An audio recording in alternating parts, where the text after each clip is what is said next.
profits. And if we complain about the injustice of this, we are told it is we who are at fault. In this way, we are pressed into servitude. The idea is to make us so exhausted, angry, or depressed that we can't even think about making real changes to society. The people sleeping outside under tarps are me and every other member of the 99%, of every color, of every creed, of every cultural and working background, of every age, of every political position, who did not choose this economy.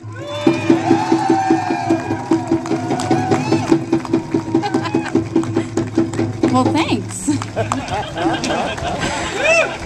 We did not force the financial institutions to make unacceptable risks and crash. We did not make the policies that created this depression. And yes, I said depression. I refuse to accept the corporate line that this is a recovery.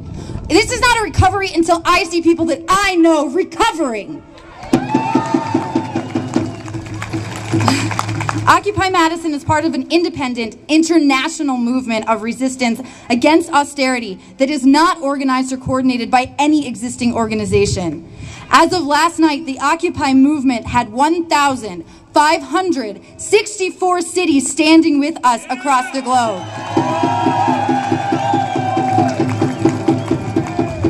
Occupy Madison is not about partisan electoral politics. We are anti-partisan. And I say anti-partisan because I want to make it clear that we are not what is called nonpartisan. Because as far as I can see, what nonpartisan really means is someone who is simply not willing to admit their partisan leanings. And we are not bipartisan because to my eyes, what bipartisan usually means is all the worst policies from both parties.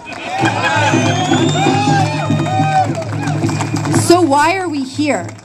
I cannot speak for everyone, but I can tell you why I am here. I'm here because there are people in New York City being pepper sprayed by police just for standing on sidewalks. I'm here because the brave people who determined to take on Wall Street directly recognize that the political parties are both dominated by the puppet strings of Wall Street and refuse to be distracted by the charade that our election process has become in this country.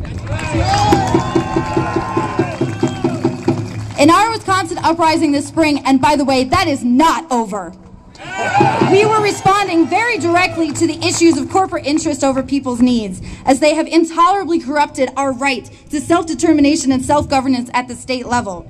But we knew in February that this was not just an issue for Wisconsin. It's an issue for Michigan, it's an issue for Indiana, it's an issue all over the states. But we also know that it's an issue across our borders, for Egypt, for Greece, for Spain, and many others. What inspires and pushes me to keep coming out here is the unique nature of conversation I see happening between people separated by many miles and even continents. We regularly receive word from our brothers and sisters in New York and DC about the energy and renewed spirit they received watching us in Wisconsin, and we knew that we had to answer that call for solidarity. The way I see my place here in Madison is as part of that dialogue of resistance. We are all watchers and learners, and we are all leaders stepping up to do our part. I am not a leader. I am a volunteer. This country was founded, even if it was never succeeded in practice, in the idea that the people can and should govern themselves. For too long, we have been held down by the belief that participation in politics is only for those with expensive credentials, that this necessary participation is beyond our ability. This is the modus operandi of the 1%. This does not have to be the de facto reality of the 99%. We forget that the root source of the word politics comes from the Greek politikos, meaning of, for, or relating to citizens. Politicians will try to convince us that only they can be part of this conversation, that you must give them money and votes in trade for a slim hope that maybe one day they will get around to doing something that might eventually trickle down into the realm of your own life. We are here to tell you otherwise. You do not have to read every newspaper in print or every book on political science to understand what is going on. The media has talked about the occupiers of Wall Street like they don't have goals or demands, but that is because the media wants nothing but 5-second sound bites in order to continue contributing to the obfuscation of the common ground that the 99% has across all our diverse backgrounds.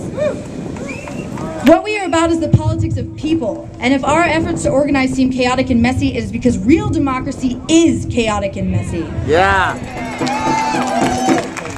What we are doing is incredibly challenging, but I invite you to join us in taking on that challenge. We have been so used to thinking about democracy as referring solely to elections that few of us actually know what real participatory democracy feels like. In Madison, we hold a public general assembly nightly at 5:30 p.m., which serves as our decision-making body run by people, where we can discuss democratically the proposals from our committees to decide on the issues that affect us as an occupation community. All of our committees are open to anyone who wants to work on them. Our structure is not limited to the 1% who can afford to play.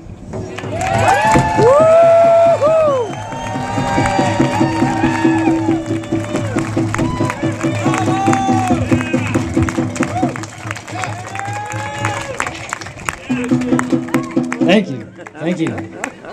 We as democratically elected, collectively informed representatives of Occupy Madison come before you today as a collective and inclusive voice. We say that this is not a progressive movement. This is not a leftist movement. This is a people's movement. This movement is a multifaceted movement because our state, our country, and our world have and should have divergent opinions, so long as we are willing to remain respectful. That man up there is not respectful. Right on. The reason we gather under the banner of the 99% is that regardless of these differences, we all suffer while a single one among us suffers. Yep. Howard Zinn once wrote, "Voting is easy and marginally useful, but it is a poor substitute for democracy, which requires direct action by concerned citizens." Being at this very event shows our mutual commitment to do far more than just vote. We've demonstrated time and again that when we stand together and get to work, we can strengthen our own communities. What we are engaged in is not a protest. What we are doing is building a community, and your voice